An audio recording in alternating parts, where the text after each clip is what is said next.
Every year around this time I find myself slowing down. Not just because of the season or the holidays or the pastel colors popping up in every store window, but because something about Easter.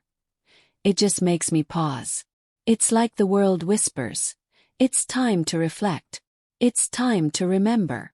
Do you feel that too? Absolutely. There's something sacred about this season, isn't there? It goes deeper than the chocolate eggs and bright baskets. It's the story behind it all. The real meaning of Easter. I think about sacrifice, about hope, and about new beginnings. Yes, new beginnings. That's what gets me every time. Whether you grew up in church or not, whether you celebrate Easter religiously or not, I think the core message touches everyone. That after hardship comes healing. That after the darkest night comes light. That love, real love, can't be buried. It rises again. Well said. For me, Easter is deeply personal. It reminds me of my roots. Growing up, my grandmother would wake us up before sunrise on Easter Sunday, dress us in our best clothes, and walk us to sunrise service. It didn't matter if it was cold or raining. We were going. And she'd say, "Because he got up early, we can too." That line stuck with me. It made me realize Easter is not just a date. It's a declaration. That gave me chills. And I get it. For my family, Easter was also about community. I remember we'd spend all week preparing, dyeing eggs on Thursday, rehearsing poems for Sunday's program, baking pound cakes and sweet rolls.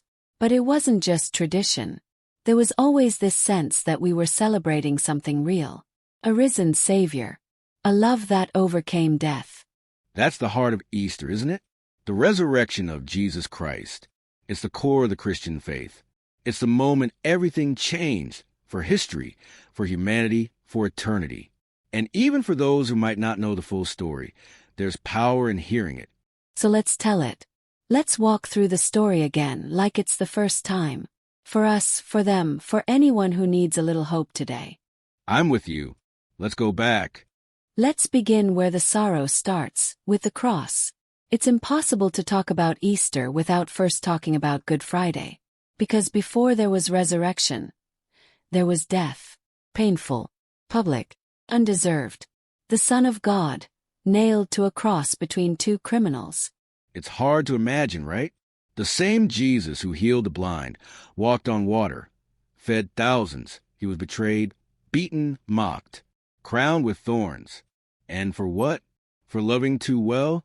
For challenging power with truth? For fulfilling a prophecy no one fully understood yet? And it wasn't just a physical death.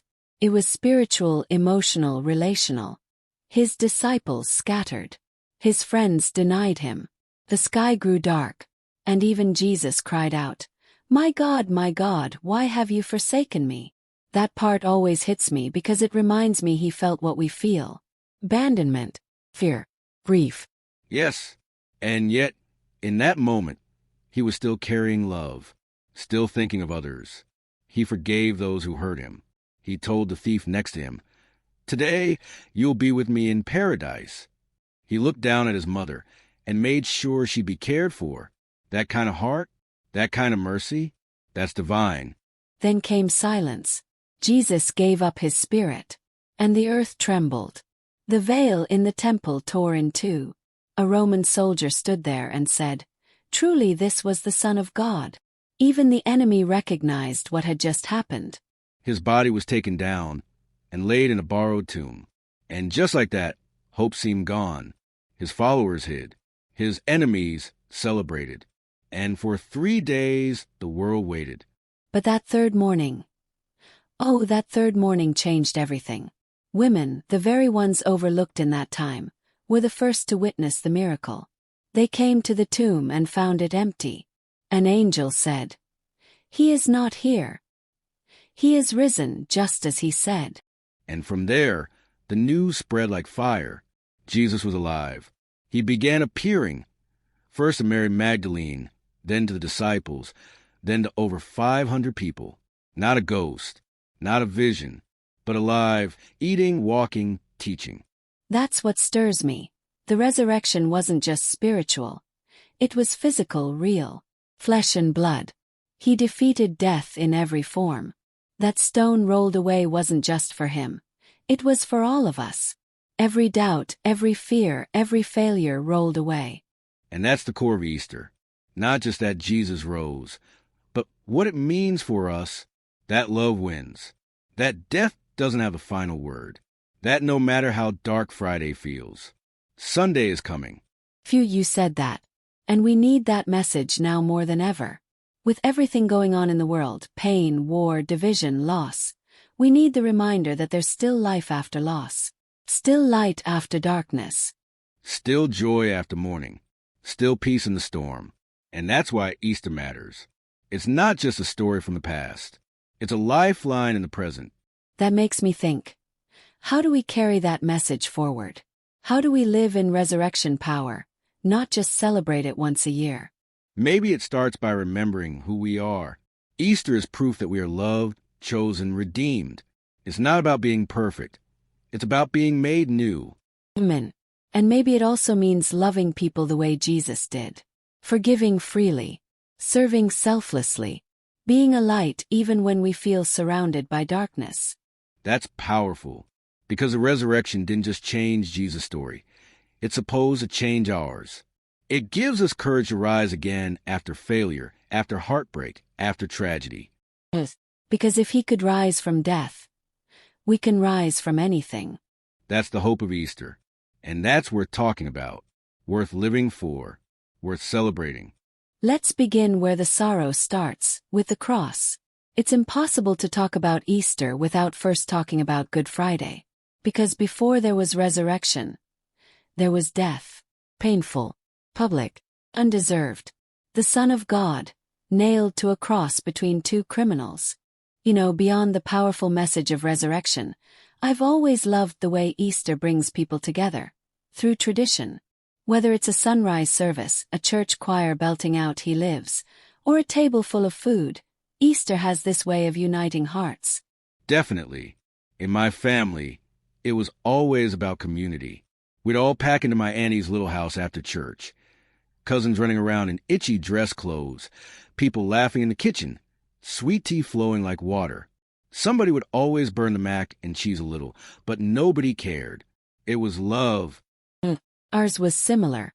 We had the big Easter egg hunt after dinner. My dad would hide a golden egg somewhere crazy, like up in the tree or behind the grill, and whoever found it would get $20. You'd think we were searching for treasure, but really it was about the laughter and the memories. It's amazing how those simple traditions stick with you.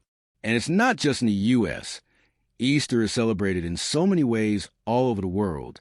Like in the Philippines, they have a pre-dawn ritual called Salubong, where two processions meet, one with a statue of the risen Christ and the other with Mary. When they meet, it symbolizes joy and reunion.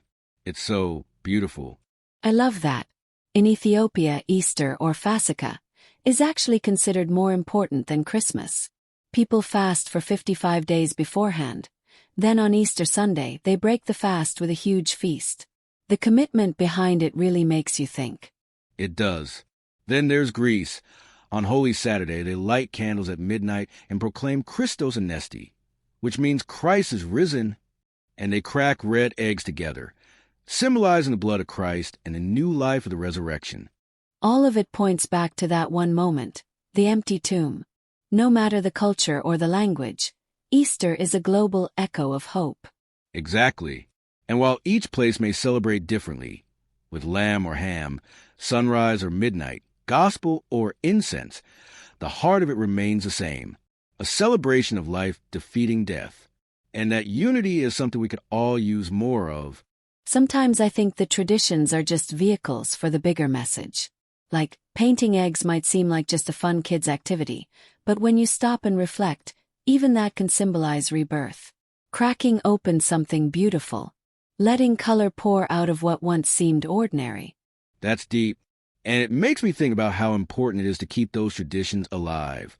Not just for nostalgia's sake, but to pass down meaning, to tell the next generation. This is why we celebrate. This is who we are. Yes. That's why even though life gets busy, I still make sure to cook something for Easter. I still play gospel music while getting dressed. I still call my grandma and talk about that Sunday when she danced in the aisle at church because the choir sang her favorite hymn. These little acts, they anchor us. That's real. And even if someone doesn't go to church or doesn't have a big family gathering, Easter can still be meaningful. It can be personal, a time to reflect, to reset, to reconnect with God and yourself. Or even just to pause, to breathe, to ask, what needs to rise in my life? What needs to roll away? Phew, that's a powerful question. Because maybe Easter isn't just a moment. Maybe it's an invitation to new purpose, new vision, new love. And maybe it's a challenge too. To not get stuck in Friday. To not live in the tomb. But to walk forward, even when we're scared, into the morning light of resurrection. That morning light, that's where faith begins. And for me, every Easter, I recommit, not because I'm perfect, but because I know He is. And He's patient with me, even when I fall. Same here. I think that's what keeps us coming back every year. Not out of obligation, but out of awe. Easter reminds us. Grace still flows. Hope still wins. And love. Love never fails. You know what's wild? Every time I reflect on Easter, I start thinking not just about the resurrection of Jesus, but about the things in me that need resurrecting. Like joy I lost, or peace I forgot how to hold, or dreams I buried a long time ago because life got too heavy. I feel that. And I think that's where Easter really hits home. It's not just about a man rising from a grave 2,000 years ago. It's about us getting up every time life knocks us down. Every time fear tells us to stay in that dark place. Every time the world whispers, you'll never make it back. We'll be back after a quick break. Hey there. Welcome to Good Advice Giver. First, we want to start by saying a massive thank you for tuning in today. Whether you're a long-time listener or you're joining us for the first time, we're truly grateful to have you here. We know you've got a lot of options when it comes to podcasts, so the fact that you're spending your time with us means the world. So thank you. That's right. We're excited to have you with us because here on Good Advice Giver, we cover just about everything. Whether you're interested in sports, relationships, sex, money, finances, business, digital marketing, music, education, movies, comedy, or something else entirely, we've got it all. No topic is off limits here, and we dive deep into real, meaningful conversations that matter. We've also got a mix of male and female hosts, so you're always getting a well-rounded perspective on every topic we cover, from business strategies to personal development, from car shopping to digital products like affiliate marketing. We bring a little bit of everything to the table. Our goal is to offer advice, insights, and some laughs along the way to make sure you feel welcome and engaged, no matter what brought you here. And it doesn't stop there. We're not just about giving great advice, we're about action. On this podcast, we even sell products and services we believe in, from affiliate marketing opportunities to cars and more. So whether you're looking to boost your business or find practical ways to improve your everyday life, you're in the right place. As always, we want you to stay connected with us. Be sure to download this episode so you can listen anytime, anywhere, whether you're commuting, working out, or just relaxing. And while you're at it, follow us on social media. We're on Instagram, Facebook, Twitter, you name it. That's the best way to stay in the loop for upcoming episodes, behind-the-scenes content, and even giveaways. And don't forget to subscribe to our YouTube channel. We're posting extra content there, including video podcasts and deep dive discussions you won't want to miss. Be sure to like, comment, and subscribe, and let us know what topics you want to hear more about. Lastly, check out the link below in the description for exclusive offers, resources, and more ways to connect with us. We're here for you, and we can't wait to bring you more valuable content. Thanks again for tuning in to Good Advice Giver. Let's get started. Because resurrection isn't just a moment. It's a mindset, a way of life. And truth be told, in today's world, we need that resurrection mindset more than ever. People are hurting, lonely, overwhelmed, anxious, and they need more than candy and bunny ears. They need real hope. That's true. And real hope doesn't always shout. Sometimes it whispers, keep going. Sometimes it's in a scripture that jumps out at you. Sometimes it's in a song that hits different. Sometimes it's in that quiet moment in prayer when you realize you're still here and you're not alone. That's so good. And for anyone listening right now who's been in a Saturday season, stuck between death and breakthrough, between what was and what's coming, I want you to know, God is not done with you. The silence doesn't mean He's absent. He's working behind the stone. Always. Come on now. I needed that reminder too. Sometimes we think if we don't feel goosebumps or see fireworks, then nothing's happening. But faith doesn't always feel dramatic. Sometimes it's just showing up to your life, to your purpose, to the call on your life, even when it feels slow. Right. And that's why Easter is so grounding. Because it says, look at Jesus. Even when it looked like it was over. It wasn't. Even when the tomb was sealed, God was still in control. And that same power lives in us. Romans 8 verse 11. The same Spirit that raised Christ from the dead lives in you. That verse gets me every time. It reminds me that I'm not powerless. That no matter what I face, depression, disappointment, doubt, I have resurrection power within me. Amen. And that resurrection power doesn't just help us get back up. It helps us walk in purpose. Helps us forgive people who don't deserve it. Helps us love beyond logic. Helps us speak life when all we've known is pain. You're speaking truth. And I think when we really let Easter sink in, we stop living reactive lives and start living resurrected lives. We stop letting the world shape our identity and start walking boldly in who God says we are. That's the shift. And I believe it's what this generation is hungry for. Not religion, not rules, but resurrection. Something real. Something raw. Something that says, yes, I've been broken, but I'm still here. And that means I've still got purpose. It's also a reminder that our scars don't disqualify us. Jesus still had scars when He rose. But those scars became His testimony, His proof. And maybe our healing will still carry the scars. But those scars can preach. Phew, you better say that. 'Cause people think healing means erasing the past.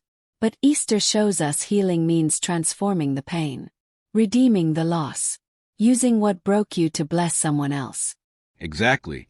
That's why I try to live in a way that reflects resurrection. Not by being perfect, but by being real. Being open about the times I fell. The seasons I didn't think I'd make it. Because that's how people connect. That's how people see Jesus in us. And that's how we carry Easter forward. Not just by wearing white on Sunday or reposting scripture, but by embodying resurrection. By choosing joy. Choosing grace. Choosing faith even when fear's louder. That's it right there. Living like the tomb is still empty. That might be the best definition of faith I've heard in a while. You know, as I sit with everything we've talked about, the cross, the empty tomb, the traditions, the hope, I realize Easter isn't something we just celebrate. It's something we live. And when I say that, I don't mean just in church once a year or dressing up or even singing the songs that come with the season. I mean Easter is this quiet revolution that starts in your soul. A movement from death to life, from fear to faith, from shame to grace. It's waking up every day and choosing to walk like the stone has been rolled away, like your Savior's alive, and so are you. Because I'll be honest, I didn't always get it. I didn't always feel the weight of the resurrection. I grew up in church. I heard the stories so many times it started to feel like background noise. I knew the timeline. Jesus betrayed on Thursday, crucified on Friday, rose on Sunday. We'd say He got up, and everybody would clap and shout. But the truth is, I was going through life feeling more like Saturday. You know what I mean? That in-between space. Not dead, but not alive either. Not broken, but not whole. Smiling, but empty inside. And I think a lot of people feel that way. Maybe you do.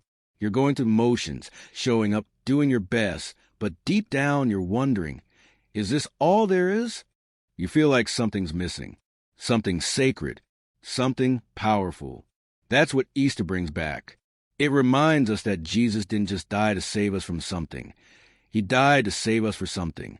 Easter says, you don't have to stay in that grave. It says you can get back up, not just because you're strong, but because he is. And when he rose, he took your chains with him, your guilt, your past, your doubt, your fear. It's all buried. And what came out of that tomb is not just Jesus. It's your future. That's what hit me hard one Easter morning a few years ago. I was sitting in church, hands in my lap, not really present. Life had hit me hard that year. Lost someone I loved. Lost a job. Felt like I lost a part of myself, honestly. And the preacher said, "You're not too dead for God to resurrect." And that line broke something open in me, because I felt dead inside. Like the dreams I once had, buried. The joy I used to carry, gone. The peace I prayed for, just silence. But that morning, something shifted. I heard God say, "I'm not done." And it wasn't loud or fancy. It was gentle, but it was real. And that's the power of Easter. It doesn't always come in lightning bolts. Sometimes it comes in a whisper that says, "There's more." And that more, that's what I live for now. That's what wakes me up in the morning. Not just the grind, not just the bills, not just the hustle, but the calling, the reminder that I'm part of a bigger story. That resurrection power lives in me, and it pushes me to love harder, to forgive faster, to serve deeper.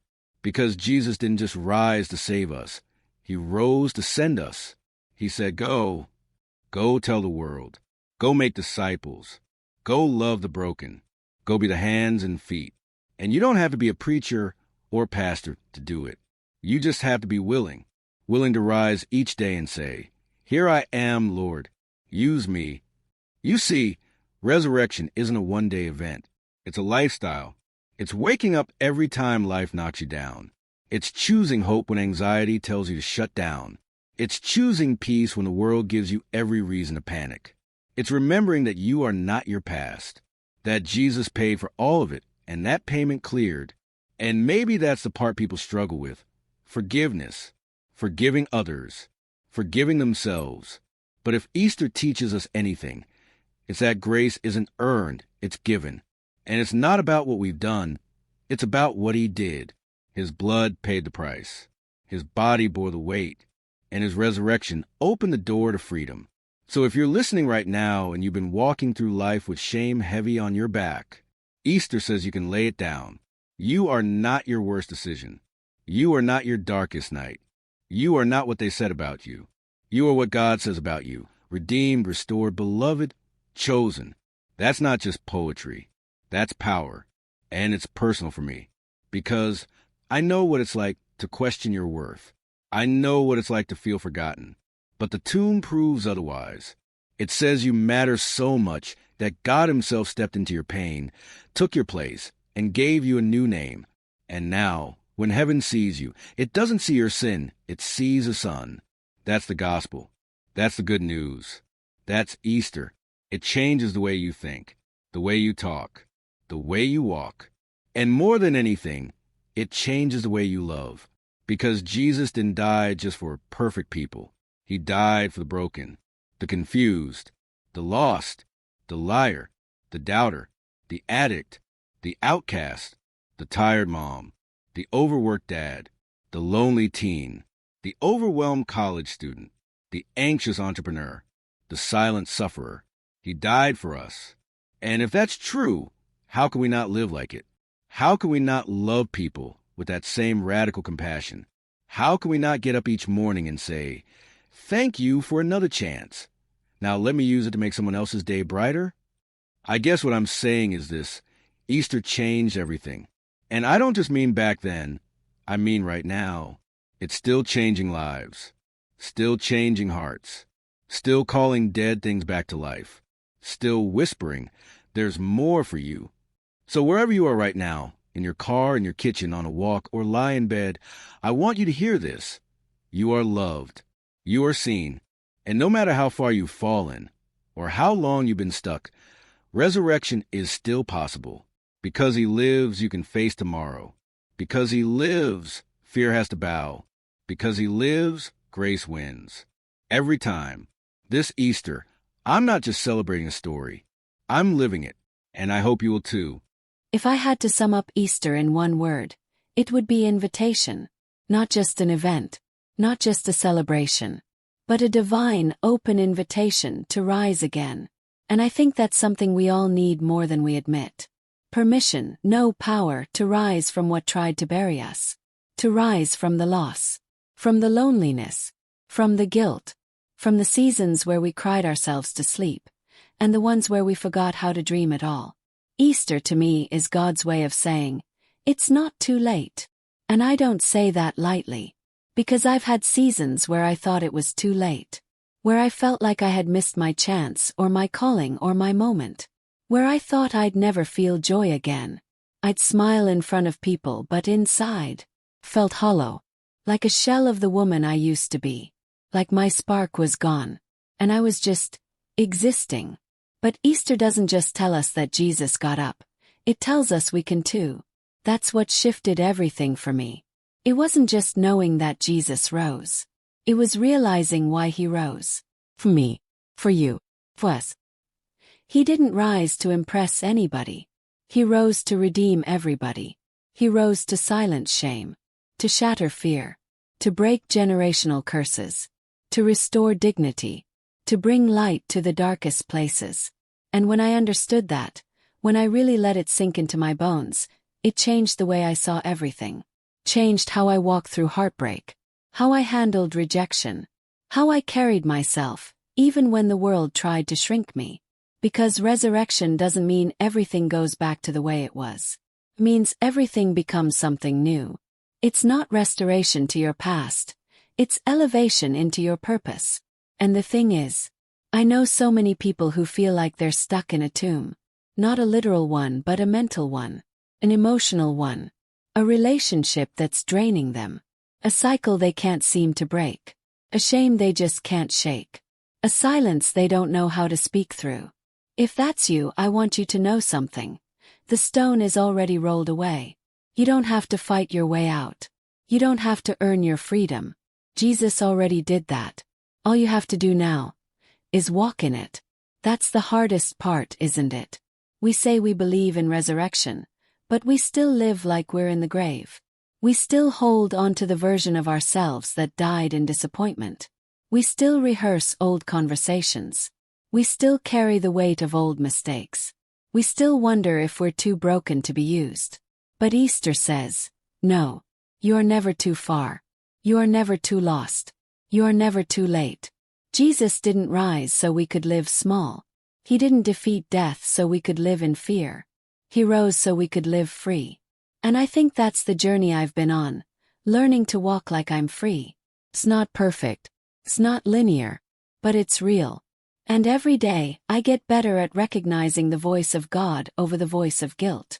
I get better at choosing rest instead of rushing. Choosing faith over fear. At choosing joy, not the fake kind but the deep, unshakable kind, the kind that says, even if I cry tonight, I will rise in the morning. And that's Easter. It's not about ignoring the pain. It's about believing in the promise. It's about standing on the truth that no matter what the world throws at you, God's grace is always stronger. And His love. It's not this fragile, fleeting feeling. It's fierce. It's faithful. It's forever. It meets you in your shame and wraps you in mercy. It walks into your tomb and says, "Get up, daughter." And maybe that's the part that gets me every year. The tenderness of it all. How Jesus, even in His glorified, resurrected body, still took time to see people, to speak to Mary by name, to comfort Thomas in his doubt, to restore Peter after his failure. That's love. Not conditional, not convenient, not cold, kind, consistent. The kind of love that goes back for the one, that stays behind for the wounded, that whispers, "I still choose you." And when you know you're loved like that, you stop striving, you stop settling, you stop shrinking to fit into places God never told you to stay. Easter frees you, not just from sin but from shame, not just from death but from discouragement, from living in survival mode. It says, you don't have to fight for your identity anymore. It's already finished. Jesus didn't come back with vengeance. He came back with victory. And he handed that victory to you. So I don't know what your tomb looks like today. Maybe it's grief. Maybe it's insecurity. Maybe it's an old label that someone slapped on you and you started to believe. But hear me, that's not who you are anymore. Because Easter isn't just something that happened. It's something that happens. It happens when the addict finally puts down the bottle. It happens when the couple decides to forgive and start again. It happens when the woman who thought she wasn't enough realizes she was chosen all along. It happens when we finally stop running and come back to the one who's been waiting with arms wide open. That's the invitation of Easter. Not just to believe, but to become. To become who you were always meant to be. Whole, holy, and healed. And it doesn't matter how many times you've failed, or how long you've been silent. It doesn't matter what your resume says or what your family did. The tomb is empty. Anything is possible. That's what I want to carry with me this year. Not just the emotion of Easter Sunday. Not just the high of the music or the message. But the quiet, burning truth. That because he lives, can live too. Fully, freely, faithfully. That I don't have to hide anymore. I don't have to pretend. Can rise. Can love. Can try again. 'Cause the stone is gone. The grave is empty. And my story is not over. So wherever this finds you, whether you're on the mountain or deep in the valley, I want you to hear this. You're not alone. You're not forgotten. You're not disqualified. You are chosen. You are forgiven. You are called. And you've got resurrection power running through your veins. So rise, woman of God. Speak life. Break the silence. Be bold with your love and loud with your light. The world needs your voice, your story, your fire. And Easter. Easter is your reminder that the best is not behind you. It's just beginning. He is risen. And so are you. Today is your lucky day. Today is the day that our $3 website works for you, paying you directly to your PayPal daily. Imagine $3 ongoing continuous payments to your PayPal account. Imagine falling asleep and waking up to $300 in your PayPal account. How would this make you feel? How could this help you? What bills could you pay? What kind of fun could you have? What does that retirement look like now? All for a one-time payment of $3. This website is DFY done for you, fully built and completely hosted, and never stops collecting payments for you. You have spent $3 on coffee on a regular, but that coffee won't help you create multiple streams of income. Click the link below.